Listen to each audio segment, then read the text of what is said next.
Hey everybody, welcome back to an episode of The Why. I am your host, Dylan Mullins. The Why, of course, is presented by All American Heart Studios and All American Roof Pros. This is our first episode without my notorious mullet. And today, I am very excited to sit down with, oh my God, I forgot your fucking name, dude. Daniel Asbury. Sorry. I knew the last name because I got a buddy named Asbury, but I'm like, we just started talking about everything, man. And if you want to cut it, we can cut it. But otherwise, I'm cool with leaving that in there. I don't care. I'm authentic as hell. I just don't give a rat's ass. We just met, dude. Yeah, we did. Literally, just to set the stage. You guys don't know where my podcast studio is if you watch it, but there's a conference room on the other side. I turn the corner. There he is. He's like, "You ready to do this thing?" We sit down in the chairs. We have a 5-minute discussion, and here we are. Let's get it going. Let's get it going off the cuff. I'm excited, man. I'm excited. Well, perfect, man. Well, Daniel, I'm excited to get to know you, get to know your story, and why don't you just kind of give me, I like to open these up. What's your elevator pitch? Give me kind of like you're just introducing yourself to me for the first time, because obviously you are, because I don't know your fucking name. For sure. Yeah. So let's start there. So Daniel Asbury, I guess short of it is investment fund manager in the real estate development space, just building attainable housing here in Richland County. So that's kind of my aura, I guess you could say. I've really like owned that over the last couple months, man. Just kind of getting used to telling people that it's been pretty wild. So yeah. So what got you there? Let's kind of talk about that path to get there, because I think that's an interesting field. Like, I don't think anybody was in high school and was like, I want to be an investment fund manager. So I can start from the beginning, man. And I think based on the research I've done, we are Richland County's first ever 506c offering developed in this county. So we're new in that regard. But dude, I mean, I have no real estate background whatsoever. So I was a freight broker for about 8 years. Okay. And I started, I did 1 year at the University of Akron, dropped out. A freight brokerage hired me at a job fair on the spot, and I was like, "Well, fuck, I'm gonna go make some money." Do I need to go to college anymore? That's what I'm saying. So they threw me a salary, and I was commuting from here to Independence, Ohio, like nice. Cleveland area. Yeah. So that was right when The Wolf of Wall Street came out, and it was very much that atmosphere where it's like smile and dial, don't pick up your head until 1. Like, that's the environment I was in, dude. Like, I was from here to, it's just rows of people, freight brokers just banging out calls, like 200 cold calls a day, and I loved it, dude. I was a 20-year-old kid, like, fell in love with it, and fast paced, high energy. We'd go out every night after work and just go party, and I kind of woke up 6-7 years later, like, still doing the same shit. Yeah. And I'm like, dude, I can't do this forever, man. Like, it's very cutthroat. You can make a lot of money doing it, but it's just not. It wasn't the life I wanted, and it kind of was that corporate feel, and kind of got sucked into the golden handcuffs, I guess you could say. But so fast forward to 2020, we all know what happened with COVID. So I was actually at a brokerage in Canton. We were in the Belden Tower, had a gorgeous office, dude, on the corner. It was pretty sweet. And I remember sitting in my office watching the case tracker, and CEO walks in. He's like, "Hey, we're probably going to send you guys home for a couple of days. We'll let it blow over, see what happens." And the same way everybody thought about it at that point. We never went back. Yeah. So my book of business basically halted. He really pulled the reins back. He's still doing his thing now. It's him and a couple other guys, but he's still doing okay. So he made it through, but I, at that time, had to go find my first, like, manufacturing, like, hands-on job. Yeah. And it was humbling in that regard. There was a place here in Lexington that was hiring. And, so I went from, decent salary to, like, $13 an hour. And at that time, I'd been there for a few months and ended up getting COVID in November. So November 2020, I'm sitting in bed, Thanksgiving, and my wife brings me a plate. I take one bite of it, can't taste it, don't even want it, like, whatever. So COVID's beating me, dude. Oh yeah. And so I'm sitting there, and I'm just playing around on the internet because I got nothing else to do. I watched the entire Peaky Blinders series. Yeah. You just burned through shit during COVID, man. Oh my God, yeah. That was the best time to catch up on Netflix. It was. But I caught myself. I'm like, dude, what am I doing? Like, so I just started Googling who makes the most money just messing around, and it wasn't doctors, it wasn't lawyers, it was fund managers. And I'd heard of, like, funds and hedge funds and venture capital and this kind of stuff, and I was like, at that moment, I didn't know what I was going to do. I didn't know how I was going to do it. But, like, in my head, I was like, I'm figuring this shit out. Like, I'm going to be a fund manager. Yeah. And so I found this guy on YouTube, and he teaches people how to launch and scale investment funds. Shout out Bridger Pennington. If he ever watches this, he's incredible. So he has like 200 to 300 videos on YouTube for free. And I went through every single one multiple times over while I was out with COVID. And everything I know is self-taught, man. Like, I've never paid for a course. I've never gone to school for it. Like, this is, the investment fund world is for Harvard and Yale guys that go to school for private equity, and then they get out and they hope, eventually they join a firm and they hope to make partner one day to earn equity in that investment fund. But like, we can get into like the granular stuff with investment funds, but that's kind of the story, man. And I've at first I joined the Facebook group for Bridger, and if I'm ranting, dude, just no, you're fine, man. I'm in on the topic. The only thing I had was like, I thought about like how good Netflix was during COVID. Insane. And now you go back and watch it again, and you're like, this is dog shit. Why did I even enjoy it? But we didn't have anything else to do, dude. Nothing. You're like, this is the best thing ever, and then you're like, but was it? Like, dude, it's all we had. It's all we had. Yeah. It's just kind of funny when you think about it that way. But on the line, so you've been doing it for about 4 years now. Is that what I'm hearing? So I learned it. I took about 3 years to really learn it, and so what I was saying before is I joined that Facebook group for Bridger. It's called Investment Fund Secrets, and now it's called Fund Launch. But I found a guy on there. He was from the West Coast, and we tried to put together like our own little fund. I had some money and the legal docs. Legal docs are insane. I'm sure. I mean, stupid. No, it's like 30 or 40 grand to get a syndication. Easy. Just in lawyers' fees. Yeah. Trust me, I know a little bit about like your space. Yeah, it's nuts, man. Enough to dabble, right? You know Bridger? I don't, okay. And I'm excited to get to check him out to figure that when out. You have some time, check him out. But so long story short, we got a couple partners from across the country together, and ended up fizzling out. Nothing really came of it. So I was in the hole a couple grand, and because we all split the legal fees and things like that. But so I didn't quit, man. Like, too dumb to quit. That's too dumb to quit. No, that's my entire mentality. Yeah. That's why all this exists. I'm serious. Yeah, dude. Me too. There's so many times when I've been kicked in the nuts. I say it. God does this to me every year.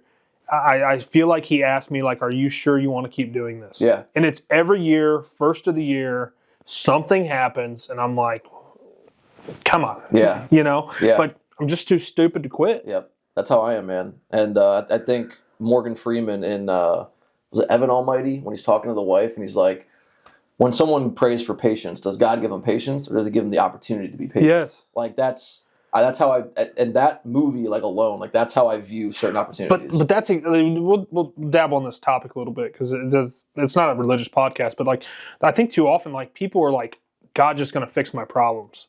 I know some people that are like, I'm going to give it to God. But I'm like, are you really? Yeah. It's like that. I just heard this. You probably heard this story, but the guy on the boat, or the guy that was, so the flood came and he was holding on to a door, and he kept asking God, like, and he sent him boats. A boat came by. He's like, no, God's got me. I sent you 3 boats. Yeah, he gets to heaven and he's like, God, I thought you had me. And he's like, I sent you 3 boats and you didn't do shit with it.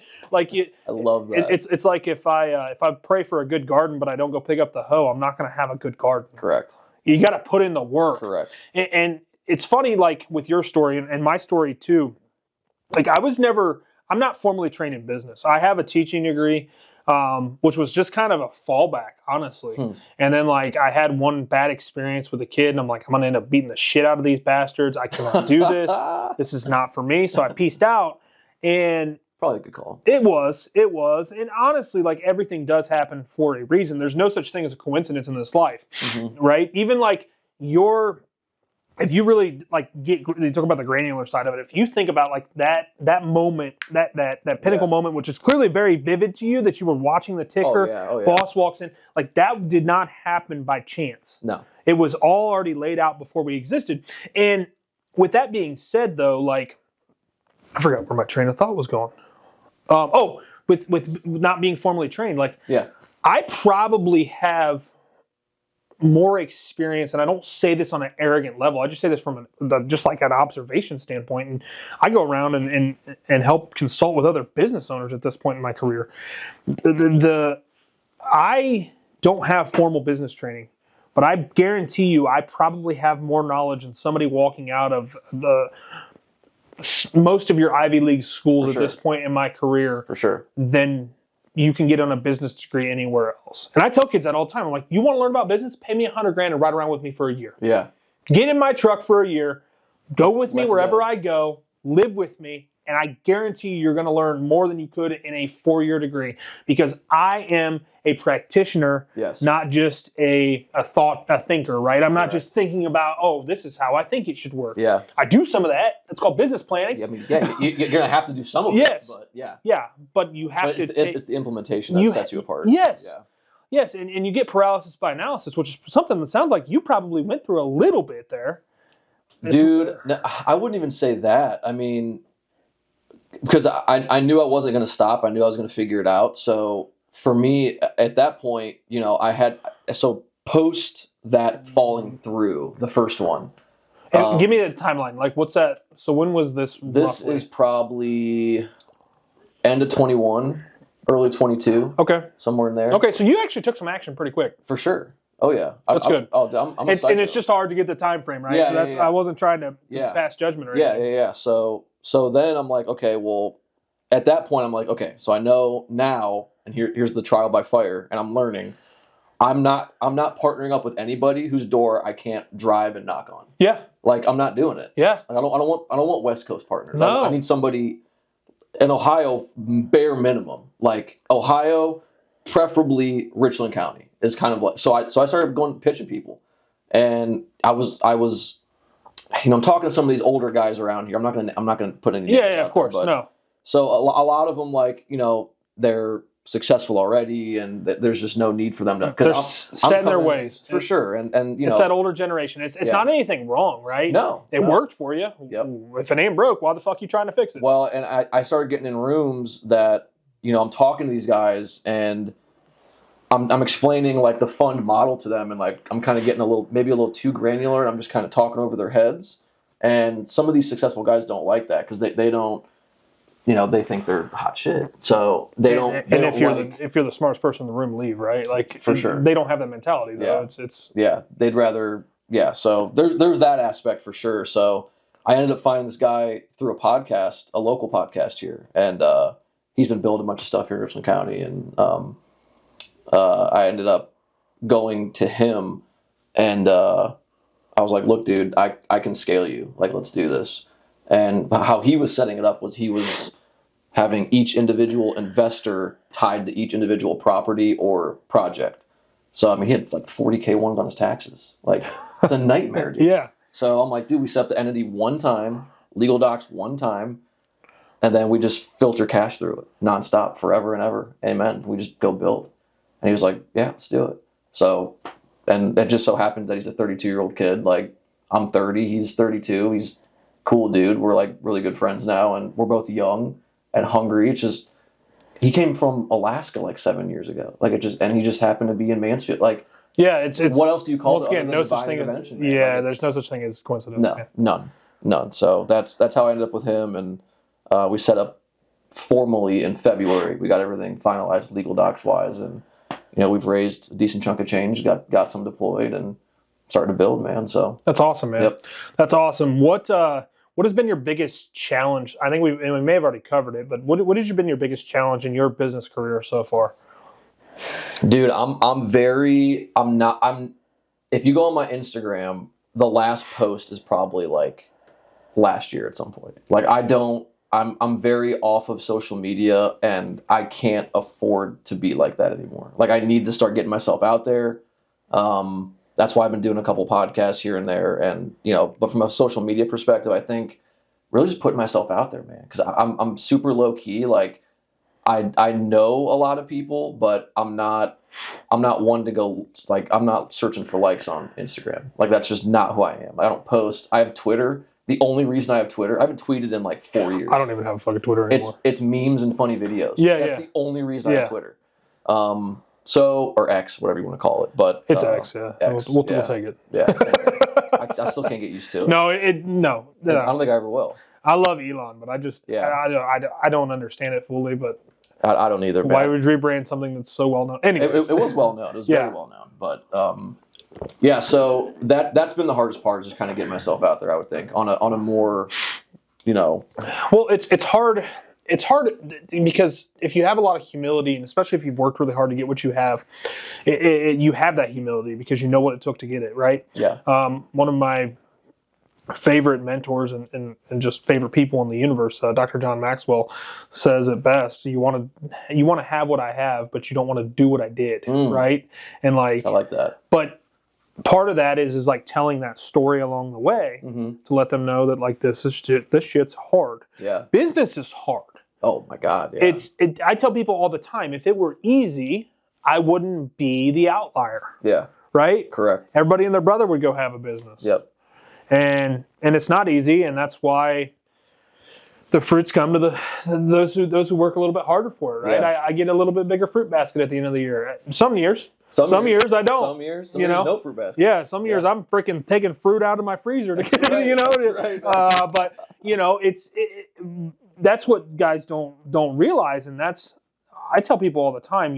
I've probably already said this on the podcast. If not, I said it before. But our test becomes our testimony. Like, you have an opportunity to kind of give your message, and honestly, I think it's an obligation that we have as driven people. Yeah. To show people, like, hey man, I was making $13 an hour. Yep. Dick in the dirt. Yep. Past COVID, no idea what the hell's going on, and here I am today, and I'm what you can be with some elbow grease. For sure. And determination. Yeah. And then maybe if you listen to me, which most guys don't, as I found out, I can show you how to skip a few steps along the way and maybe not have as many hard lessons as I had. Yeah. Once again, nobody ever listens. Do as I say, not as I did. Exactly. And let my bank account be the freaking burden, not yours. That's right. Yep. But that's super cool. So, like, what is your driving force behind it? Like, what makes you so passionate about this? Because I can sense it. You're passionate, dude. Yeah. So I had, again, no names, but I had a relative when I was kind of trying getting stuff going. I had a relative that told me I'd be best served working at Menards full time for the rest of my life. And I don't know if they meant it. I don't know because if you're gonna tell me not to do something, I'm gonna do it. So, like, I don't know if that was a challenge or if they were being genuine. If they were being genuine, that was the worst fucking thing they could have told me. But actually, the best too. Well, for sure, because I can sense it in your voice. Yeah. Oh, dude, I'll never forget it. I'll never forget it. Well, but you have to have that person. Every hero's story needs an antagonist. Yes. We all have that one person. And honestly, bro, the longer you're in business, the more of them motherfuckers you're going to get. For sure. I'm starting to figure that out. No, it's terrible, dude. I'm starting to figure it out. And honestly, like, what happens in business, in my opinion, is like people think that they're in competition with you. And I'll be honest with you, man, and this, once again, maybe I'm just an arrogant asshole. I don't know. In my opinion, and I tell my team this all the time, the only competition is me. Yeah. It's between my ears. Yep. That's it. But you think you're in competition with me. Now have you ever seen that the picture at the Olympics when Phelps was winning the swimming? And the caption always that's attached to it is winners focus on winning, losers focus on winners. That's the way I look at it, man. Yeah. Like, I'm a fucking winner. Yeah. I'm worried about winning.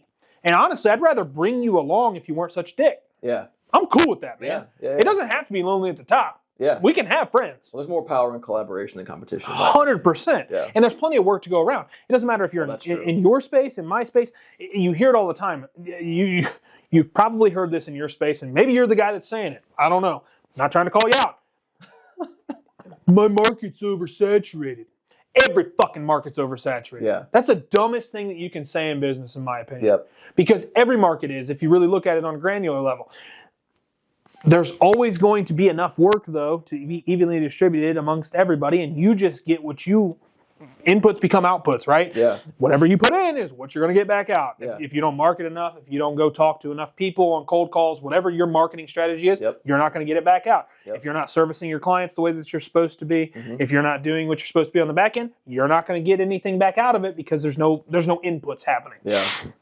And with that all being said, like the market is always big enough for everybody. And the market is also, this is why I love capitalism, the market is also the ultimate equalizer. Yeah. It will take the shitholes out and throw them out with the trash. Yep. They will force themselves out eventually. Correct. That's why we don't have competition. I'm not in competition with you. Yeah. Right? The market is in competition with both of us. And if we work together, like you said, through collaboration, we can both figure out how to win together. Yep. Right?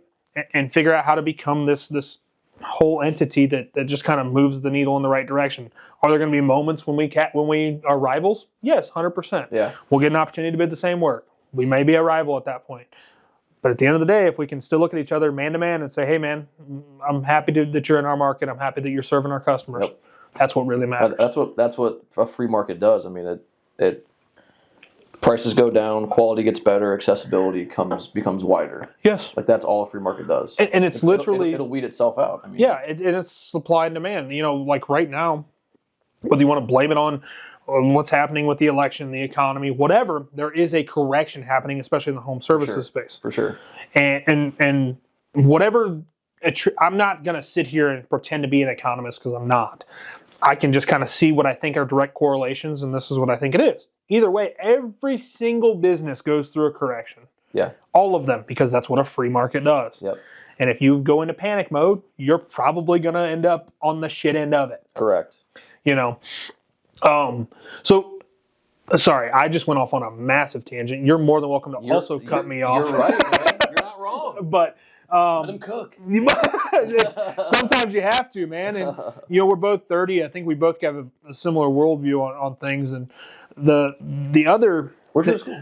Hillsdale. Okay. Yeah, where'd you go? Lexington. Nice. Yeah. Right down the road.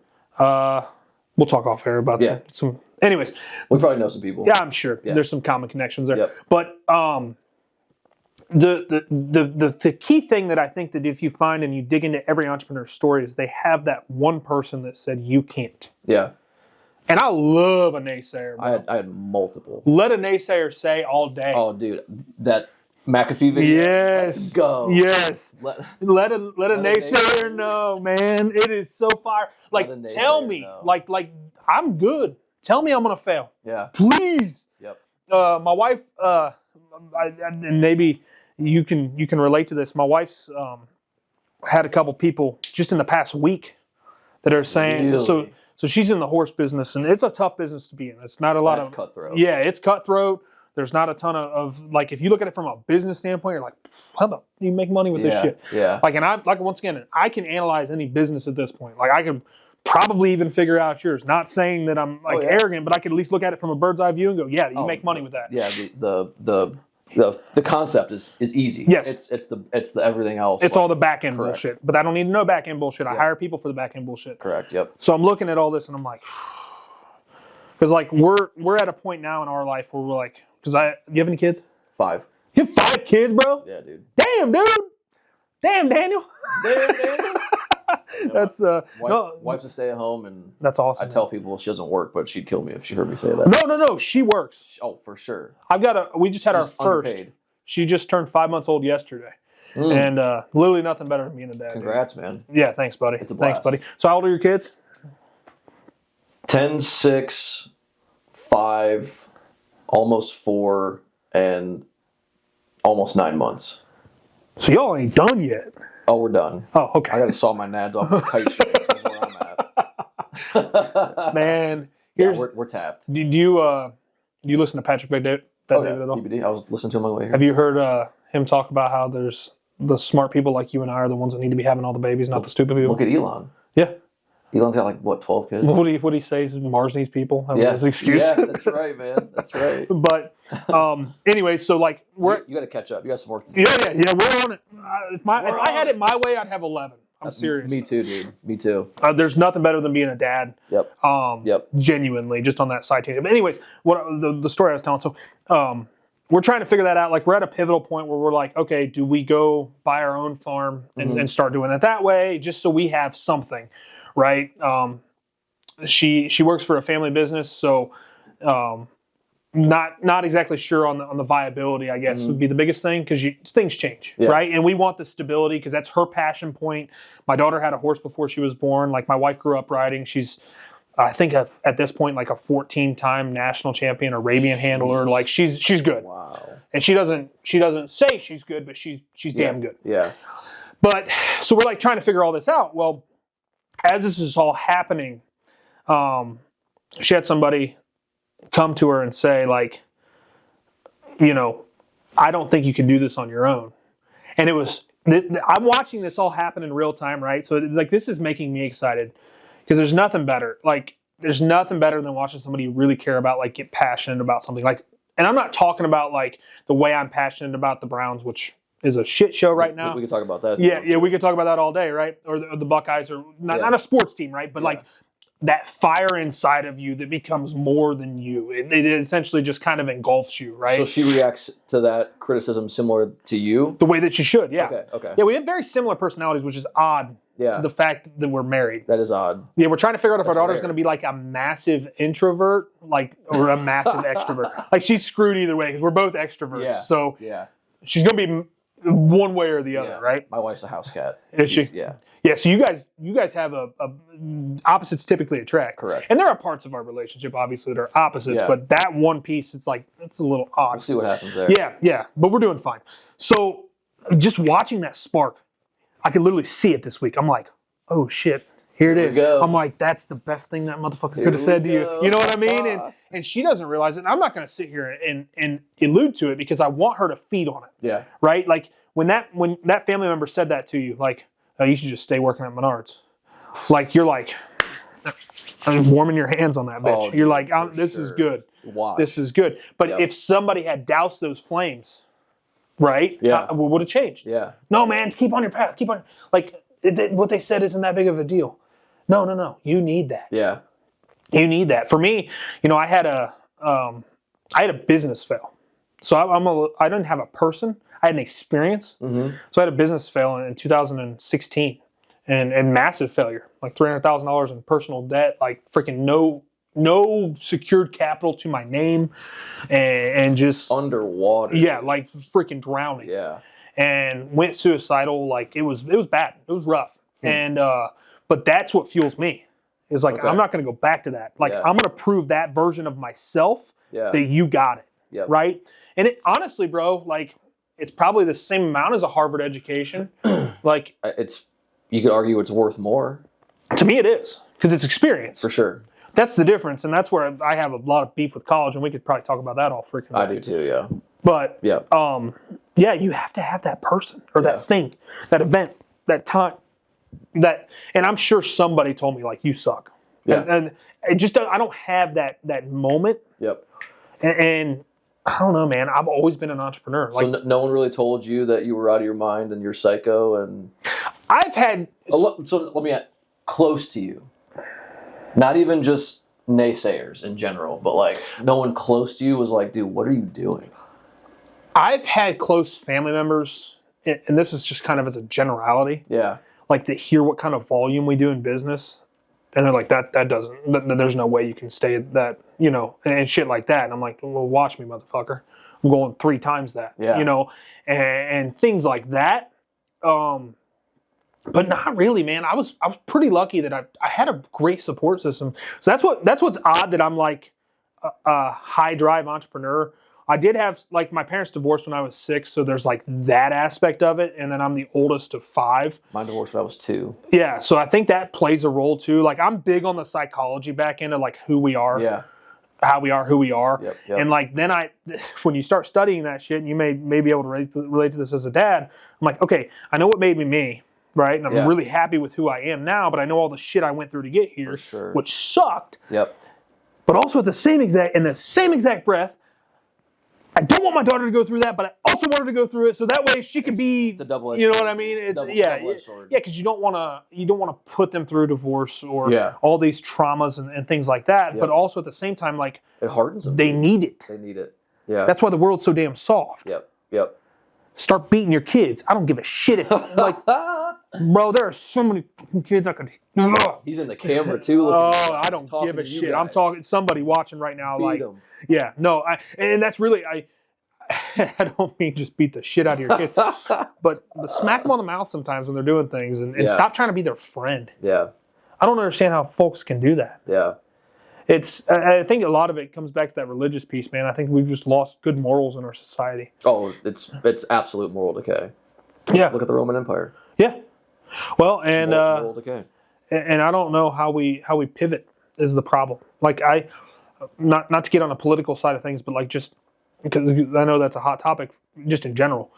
But dude, it's gonna have to get way worse before it gets better. And that's the problem. Unfortunately. But we've continued to say that. Yeah.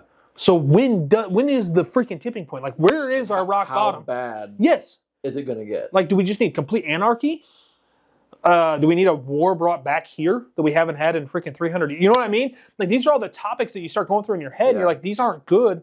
Not that I don't think America could defend itself aside from like a nuclear attack, but like, bro, you come fight Appalachia, good luck. Good luck. Good luck. Honestly, if you think about it, like we are the best defense aside from like an airdrop or something like that. Oh, right? yeah. But like if you think about like how we won the Revolutionary War. Yeah.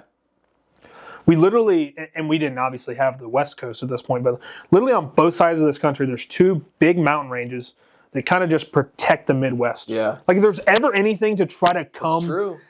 We've got this like nice little bowl where we're just kind of I think protected here. That's why no one will ever invade on foot. No. Is because of that, the geography, and two, it's the Second Amendment. Yeah. I mean, good luck. It is the largest army in the world. We're 150 million strong, like the largest army in the world. For sure. And that's just registered gun owners. That's not registered firearms. Correct. Yeah. You know what I mean? Like, and that doesn't include unregistered. Yeah. Yeah. Exactly. I mean, I genuinely have zero. I don't think anything is going to happen in that regard. No. Ever. No. But you just wonder, like, when can we get back to that wholesome? Like, I think it's beautiful that your wife's able to stay home and take care of the kids because, like, there's so much of that missing. My wife, 2 weeks postpartum, she's like, I got to go back to work. Like, I cannot. Like, she is just that person. Like, and she's lucky enough. Like I said, it's a family business, so she's able to take the baby still. And I'm sure as we end up having some more, like, that'll change. My wife does work part-time at a family business. So, okay, nice. So similar situation. Thing, but just like still every Saturday, it's like her day to like just go. I'm like, yeah, for sure, go. Yeah, exactly. Well, and that's a getaway for her. 5 kids, man. Oh, dude, yeah. She's got to. She needs it. And but outside of that, man, like it's just we need that.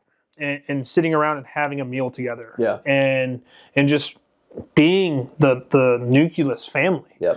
Like it aggravates me so much, and this isn't even a knock at like sexualities. Like if you want to marry a guy, marry a guy. If you're a guy, that's fine. Like do your thing, but there's always going to be a placeholder for mom and for dad. Yeah, right. And too often, like I struggle with the fact that like we just have decayed the nucleus family. All part of the plan, bro. And it is. There's a deeper freaking. I genuinely believe that, and there's some truth in everything. We've just taken it to where mom has to be equal to dad. Well, there is a lot of shit that my wife does that I cannot do. Yeah. I cannot feed my baby. Yeah. That is a biological fact. Yep. Can't do it. Yep. Can't do it. I also have more of an inclination to go provide. Yeah. It's just a fact. It's innate. Yeah, it's a fact. And what probably aggravates me the most about folks with those arguments, because you get into the evolution, and I do think that there was just a hand of God. I think the evolution did happen, but I think God was helping along the way. Yeah. But deeper than that, like it's aggravating because you have folks in today's society. If we want to boil this down, and I know you said politics were off topic, but let's get in it. If we want to talk about a left versus right thing, right? I think we both kind of align here, and maybe we don't. Maybe this will turn into a debate. It's fine too. But we have these folks on the left that want to decay the nucleus family, and there are folks on the right that do the same. Like I don't want to just say it's all a left problem or all a right problem. I think that's just asinine to just credit it to one particular party. For sure. So we have these folks on the left that want to decay the nucleus family. Yep. And I'll just use them as an example. But they want to say that men are equal, men and women are equal. But yet, in nature, let's talk about lions. There is a placeholder for a male lion and a lioness. Yep. There's a placeholder. Actually, it's opposite of what you would think if you look at it from a depiction of what we call a normal. The lioness would be the lioness is the hunter and the gatherer. Correct. and the male is just a protector. Yep. That's all he is. Yep. Well, Which is why? wild. If we want to, cool. and if we, yeah, it is. It's pretty cool. It is. And if you want to make the argument for evolution, which we are a version of monkeys, I'm 100% in agreement with that. I've held a human skull next to a monkey skull. Is our brain a lot bigger? 100%. Our cognitive thinking, it's not the opposable thumb like everybody wants to say, but our cognitive thinking is why we're evolutionary better. Yep.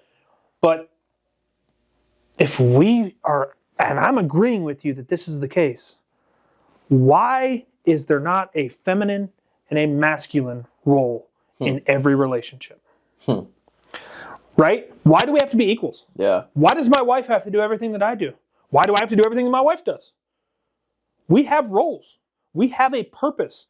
We have a household that I am ultimately the leader of. Yeah. Because that's how we believe. That's more so from a Christian value standpoint. Yeah. I am the leader of my household. My wife is second in command. We were together first. Our kids all came afterwards. We focus on our relationship first, and we lead our children in a Christ-like manner. Yep. Because I am the sole person that's responsible to make sure that my kids get into heaven. Yeah. That's my belief system. Yeah. In a nutshell, for my household. So why in the hell do we beat that up in America and say, what's your wife's name? Olivia. Olivia needs to do everything that Daniel does. Everything. She needs to work. She needs to get her own money. She don't need no man. All that bullshit that they freaking spew out in the world. She don't need no man. Yeah. You're independent. You don't need... And it's not that I don't want my wife to have aspirations and to be able to work. But you probably saw this out of your wife. She probably had a shit ton of aspirations because they went to the same school that we did, which is a whole other topic for conversation. Yeah. I want to go to college. I want to do this. I want to do that. It sounds like you guys got married pretty young. Yep. Had your first baby pretty young. And I bet you watched a switch flip in your wife. Where she went from, I don't want to necessarily go do all this cool stuff. And she probably still does have aspirations to do that. Yeah. It was instant. Now I'm going to be mom. Yeah. It was instant. Yeah. Yeah. That's a primal instinct. For sure. It's 100% primal. For sure. Yeah. Even when she got pregnant, probably. I mean, I watched my wife go through that shit. Hell, I got a brother-in-law who's getting ready to have a baby right now. And we were over at their house last Sunday. And Mofo is nesting. He is cleaning shit up. He is doing the whole thing. But that's like, we can sense those hormones. Wow. Like, if you look at it from a psychological standpoint, we can sense all that stuff. So why do we beat it up? You know what I mean? I don't get it. I don't get it. How do you make a hormone? Well, it all comes from everything starts out as testosterone. I was gonna say don't pay her. Well, I thought you were asking for. I'm like, I know a little bit of the science because I'm on testosterone replacement therapy. I love that joke, especially in context. I love that joke. No, that's hilarious. No, that's hilarious, dude. That's hilarious. Oh, that's a good shift in topic point because I feel like I've kind of taken up a lot of the tangent here. It's good conversation. It is, man. Yeah. What? We're in agreement, though. Yeah. We're in agreement. No, I think we are. And honestly, I think most of America is too. Like, the problem is silently. We've got an economic situation in this country where you have to work. Yep. Both parties have to work. Yep.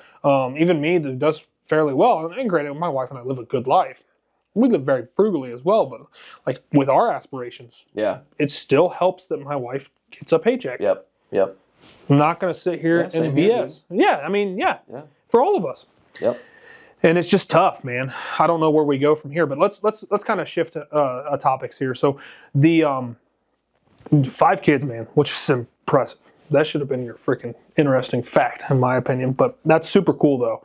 And what's been your biggest challenge in being a dad and an entrepreneur? Oh, dude.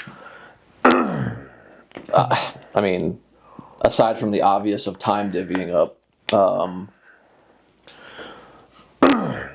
I've actually had this conversation with my business partner several times, and because I'll kind of catch myself at like working late at the office, and I'm on the road. I've been on the road quite a bit now, going to different events, and I was just in Jetson Capital in Utah a couple weeks ago, and I was like, dude, I feel like I'm just not really there. Like even when I'm home, I'm not home, dude. Like I'm You're up not here. present. Oh, dude, I'm always like. I'm ever forward thinking, and I don't know if that's part of the entrepreneurial spirit. I think it would be in some sense. Like, do you catch yourself just like always forward thinking? Like, dude, I'm always a year or 2 years ahead. Like, I'm always trying to think of the next step. And I'm always reverse engineering. Like, here's what I know I can be, And then I'm like, okay, I got to be here by this date. I got to get this done. Like I can't turn it off. And he's the same way. And so we've had conversations where it's like, dude, do we just turn it off? Like, and we've kind of come to the thing where the same agreement where it's like, no, like we can't afford to turn it off for their sake as well. So it's like, but I'm missing prime years, man. So it's so tough, dude, because I am like, I love being a dad. I love being around my kids. I take them, dude. I take my boys golfing with me. They ride in the cart. I could leave them in the same sand trap the whole round. They're great. I'd come back, they'd still be there. Yeah, exactly. Like they love going golfing. Yep. I'm a girl dad. I got 3 girls, 2 boys, so I got probably a little too much estrogen in the household. But like at the same, get you a dog. Oh, dude, yeah, that's the last thing we need. I keep begging her, but she won't pull the trigger. Just come home with one. She's like, when they're all in school, we'll talk about it. I'm like, that's fair. We got a puppy right before my daughter was. Just come home with one? Is that yeah, bro. She can't really say no once it's at the house. I guess that's kind of true. We'll see. I'll let you know how that goes. Keep me updated, man. To be determined. But yeah, man, because I think if I didn't have Olivia, it'd be a different story. Like she's just so, I don't have to worry about them not being raised properly, or like my son coming home and saying, you know, he's a girl now, or like the craziness of it, dude. I don't have to worry about it. So that brings me solace. Like I can go focus on, but I'm still that authoritative figure when I get home, obviously. But like I can just go focus on. And I would challenge you, just because you brought it up right there at the end, and I've got a couple of talking points if you don't mind. Sure. First things first, I would just be careful to make sure that you aren't only authoritarian in your household, because I've seen that play out. Yeah. Where dad is only the authority figure. Like, let mom take some of that burden as well, even though she's spending all the time with them. Oh, and she it's is. very easy for you. Yeah. Just for sure. A piece of advice. She is by default, because she's with them all day. Yeah, so she has to be, right? To be, yep. So that's something just to think about. The other thing too, man, is like, there's no, like, we like to use the buzzword that there is a work-life balance. There's not. It doesn't fucking exist. There's not. Especially if you're driven. Yeah. Right? Well, especially entrepreneurial. Like, yeah. Maybe in corporate you can, because you have a set schedule, and like maybe. They're honest. I think corporate guys are worse off, because how old is your business officially? About a year? Technically, yeah. Okay. So you've got about 3 more years before you even see where you're going to be able to kind of shift that back. Yeah. I'm just being honest. As far as buying my time back, you mean? Yes. Like replacing myself? Yes. Okay. Yes. Yep. And it could be faster. You could get a massive capital investment. That would require you selling off some equity and things of that nature, if you talk about it from a strategic standpoint. Yep. But if the sole goal is to grow this thing, and just watching how businesses traditionally go, you're looking at a minimum of 2 to 3 years total. So you're like a year to possibly 3 more out, just depending on how everything goes. Yep. That being said, the little bit of time that you do have, I would encourage you strongly to like do some form of compartmentalization. Like I've got a friend, Joseph Hughes. I'll shout him out. He owns a marketing agency. He gave me this piece of advice. He said when he gets home, his phone stays in his truck for an hour. Ooh. Doesn't even take it in the house. He's just going to go be present for the next hour. And typically, wife's got dinner prepared. They sit down and have dinner as a family. I like that. He's not distracted by the phone. The reason why I think it's so important that we are careful with these things, and I am a big freaking time, like I'm always trying to figure out the next move, like what are we doing next, all that stuff. Yep. So I'm always on my phone, you know, because it's at our fingertips, man. I literally have a laptop in my pocket. For sure. The important thing is, though, like, I think that we're both aligned here that we want our kids to be able to experience experiences, like be where our feet are. And it's so much easier to say that than just to do that. It's tough, dude. And just giving them an hour a night is crucial, in my opinion, especially because I'm sure you're probably not getting home till 6 or 7. It's probably almost bedtime. Giving them that hour, helping mom out, making sure that everything's the way that it's supposed to be. Like, that's something that I would probably, if I was in your shoes, because I was lucky. I didn't even know my wife when I started my business. So, like, I got to do all that hardship by myself.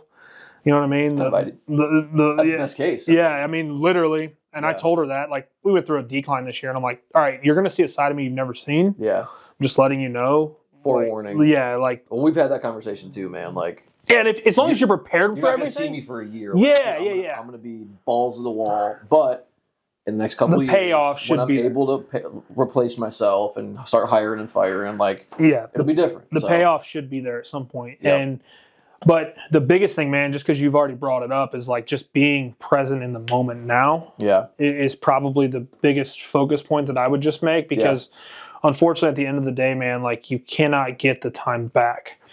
And no one ever regretted spending too much time with somebody they cared about. Ever. There's not a single person that has died on this planet that regretted that. But there are people that regret pouring too much time into a business. And not that I even wish this upon you, just because I've experienced it personally, though. There's a chance that tomorrow it could be gone. Yeah. And the way that I live my life, man, is like, I look at it this way.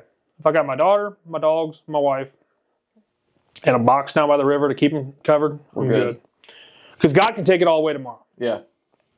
And sometimes he's got a funny sense of humor. Yeah. Especially if I'm looking for the next challenge. He'll wipe that shit away. That's right, man. Like, I mean, you just don't know, right? So I think and it sounds like you're doing a good job with it, but just kind of a subtle reminder more than anything. And maybe there's somebody that's listening that needs to hear it. Yeah.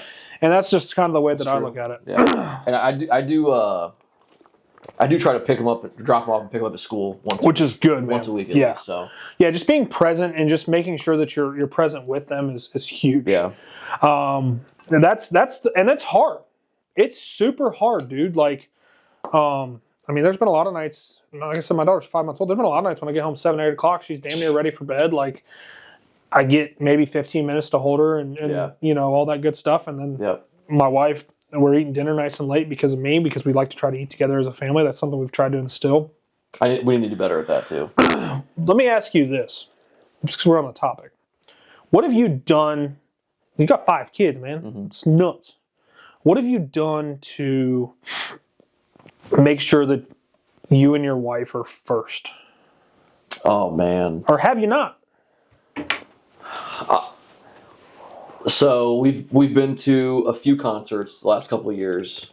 But as far as like a schedule, like a weekly, like us time, nothing. I mean, we just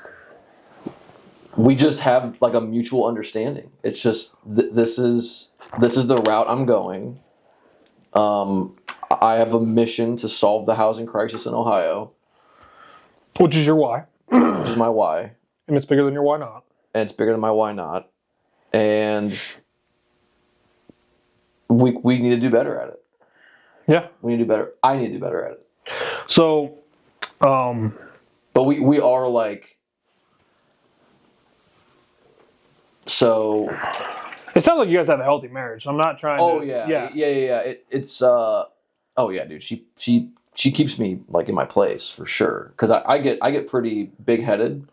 My wife's the boss at home too. It's fine, dude. Yeah, like I'm the leader, but she's the boss. There's a difference. I need it. Yeah, I need it.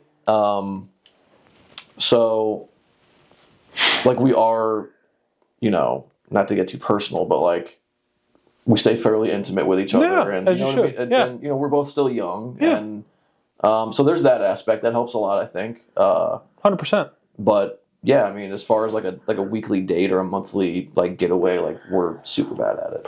So I'm super bad at it. 2 things. Well, the one key topic that goes into there, and this is something that I'm pretty passionate about. It's a lot of topic points on the podcast. Is that I'm actually working on a book right now, which I'm hoping I can get out next year. It's called Identity Crisis, which basically just talks about like how we lose ourselves in different aspects of life. Like I like that. Lose yourself in Keystone Capital, lose yourself in being a dad, lose yourself in all this other stuff, and not focusing on being Daniel. But I think the outside of being you, the next best thing is to be a husband. Yeah. That's number 2 in my opinion. Yeah. Because things can happen with kids. Yeah. Right? And it's not necessarily good or bad. Honestly, like think about it. If you're a successful parent, what happens? They leave. Yeah. Because they should. Yeah. Right? For sure. They're not basement dwellers for the rest of their life. They leave. Right. And so with that, like if we get our entire identity wrapped up in being mom and dad, which is a season, and honestly it's a season for the rest of our life, but the time that you guys are in right now is like that super like driven, like they need me still, all that good stuff, and then you'll progress into the season of being going to sporting events and spending time that way and supporting. We're still in the watering phase. Exactly. Yep, and then they start to blossom, and then you still got to tend on them a little bit, but not quite as much. And then as they grow up and start to leave the house, that's when they're ready for harvest, right? And they get to go plant seeds somewhere else. Yep. That's a really good illustration. I appreciate that. Yeah. So and I'm in the watering stage too. But something that my wife and I have been very vocal about is like we still want to be husband and wife. First and foremost, like we became one on that day when we decided to get married on December 10th. Well, so, the kids need that too, more than anything. And showing them that. More than you guys, they need that. Yes, because ultimately you are, as a man, you are who your sons will become and who your daughters will marry. Mm. And if you don't keep that first thought. and foremost, that I'm showing them how to love a woman and I'm showing them how a woman deserves to be loved and all that good stuff, like it is scary, bro. Yeah. It's the scariest shit in the world. Scary, dude. I've told this story a lot, so I won't get too deep into it. I've not always been husband material, by the way. No, I'm the same way, bro. Dude, I'm the same way. I've not always been, So. No, we've all got our own stuff. For sure. But I had a Navy SEAL tell me one time, he goes, you're going to screw up your kids, you just don't know how. And I'm like, what the like, well, thanks, dude. Yeah. It's a good bar to say. And I'm like, so how do we not do it? He goes, well, you could lock your 4-year-old in the closet for 30 seconds and not think it's anything, but now all of a sudden they have claustrophobia. You didn't know you did it. Damn. Like, that's how crazy this stuff is. And so all you do is just try to be as intentional as you can to make sure that you screw them up as little as possible. Like that's the entire goal. Like I'm not trying to get Dahmer. I'm not trying to get Dahmer, right? Yeah, I'm not trying to get like Menendez. Yeah, exactly. But two pieces of advice that I have found very crucial. One thing that I would do, and I'm sure your kids go to bed at the same time almost every night, and there's something that my wife and I did, and we actually don't do as much as we used to, and we need to get back on it. We actually used to read together every night. Ooh. Whether that's out of the Bible. I've got a book that I'll gladly send you a copy of that worked for us. I think it was like... Is it a go to fuck to sleep? No. I like that one. Yeah, I do like that one too. I've had to tell that to my daughter a few times. She fights sleep like a mother. Dude, all of ours do. But I think it's like it's called like 50 Years Plus. I'll have to look it up.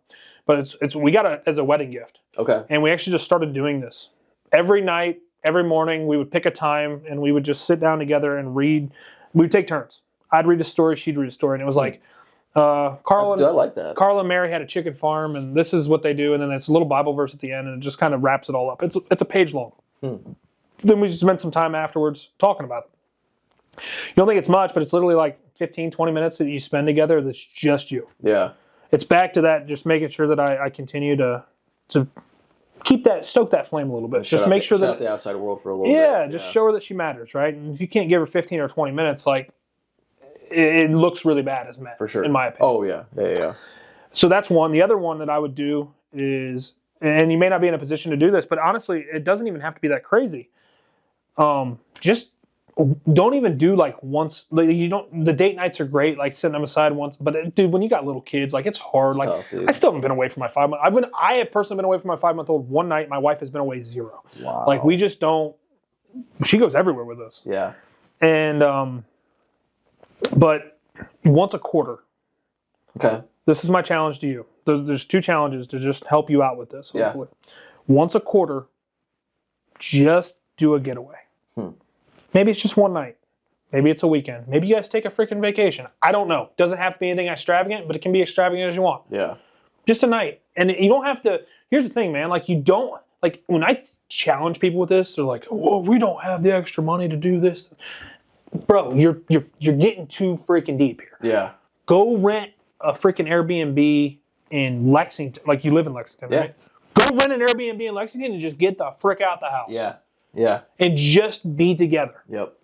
Go to Hocking Hills. Go to Port Clinton. Go to somewhere here in Ohio. You don't have to go to Hocking Hills freaking... is dope. Yeah, it is. Port Clinton's beautiful, man. Port Clinton's gorgeous. Like, we have so much here. Yeah, we do. Little places, you know, or within an earshot. Like, you go over to the Poconos, that's a freaking 6-hour drive. You can go to, Gatlinburg's not terribly far if that's what you really want. Like, there's all these other options, and honestly, like, they don't have to be that costly. And that's where guys are like, oh, I don't have the money. No, bro, you're trying to tell me that you don't have the time or the energy to want to do this. Correct. And that's where I would, like, be like, Okay. Yeah. Why not? Like you had She's enough not gumption. she's not worth that. Exactly. You had enough gumption to put a ring on her finger, put a Yeah. baby in her belly. Like, That's right. Yep. just give her a little bit of your time. And honestly, like she should be the same. She should want to do it too. Yeah. Like these are conversations that you have to have, obviously, and be like, Yeah. hey, baby, I'm thinking about this, and this. Yep. What do you think? Yep. And just kind of seeing. But that's just a couple things, man, that I like think, that. Just like 3 key pieces, because I know where you're at in business. Like I was there not that long ago. Just luckily, like I said, I didn't have a freaking family. Dude, I wish I had more heads for all the hats I wear, bro. Yeah. It's insane. Yeah. It's insane. Like right now I'm sales, marketing, I was everything. PR, investor relations. Like I'm everything. When I first started, I was production, sales, collections, phone answerer. I wasn't good at any of them. No. Master of none. Exactly. But I was good enough to be dangerous, and that's why we got where we are. Cool, man. This has been a really good conversation, like genuinely. Yeah. Like I feel like that we could be buddies. I have enough friends. If you don't need any more friends, I don't either. Dude, the red beards got to stick together. That's right, man. So just kind of as we get towards the end here, man, because we've talked about a lot of shit. Is there anything, I like to open the last couple minutes here, is there anything that we didn't talk about that you want to make sure that you get out there?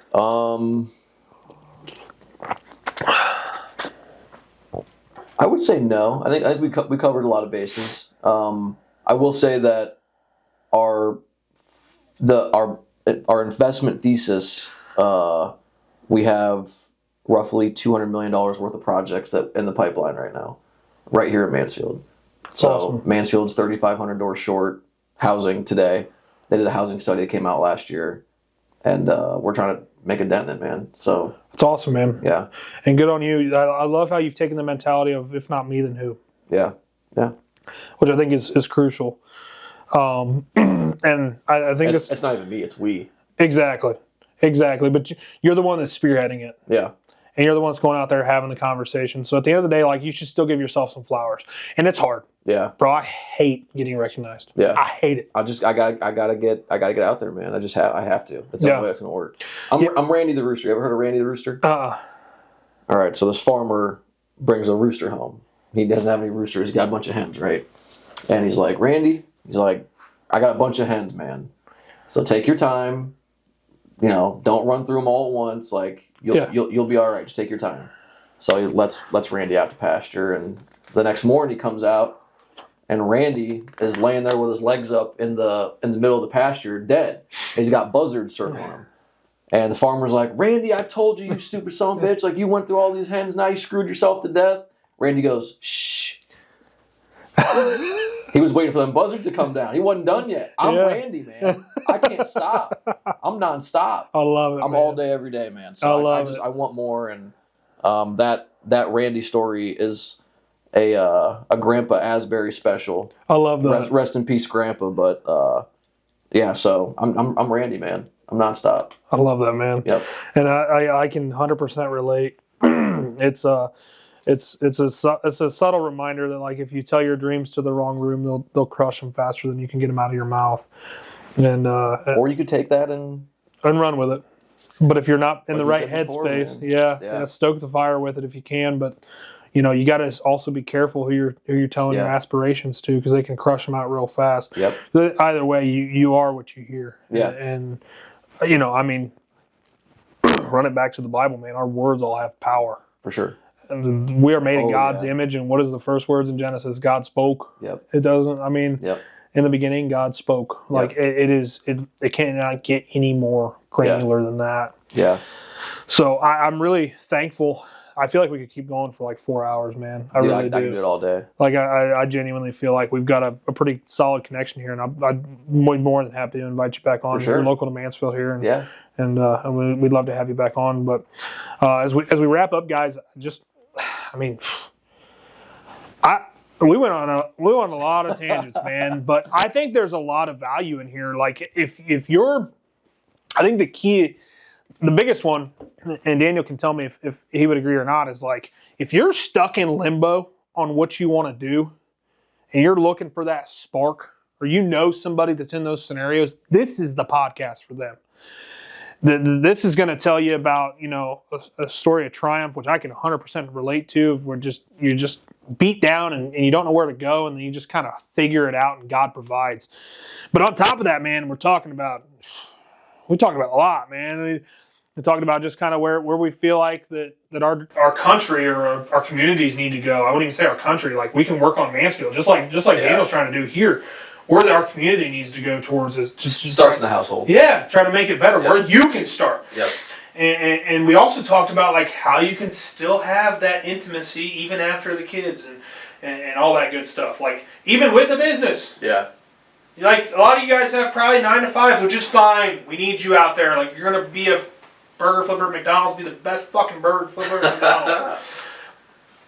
But even if you're stressed out with that work, like, how can you still remain intimate? How can you still have family time? How can you still do this other stuff? Like, I feel like we did like 900 podcasts in this one little podcast today. Yeah. I genuinely think Daniel will be back. So, Daniel, thank you again, brother. All right, man. We appreciate you for being on. Thanks for having me. As you go through your week, I want you to continue to ask yourself, what's your why? See ya. That's good. Good action. I like that.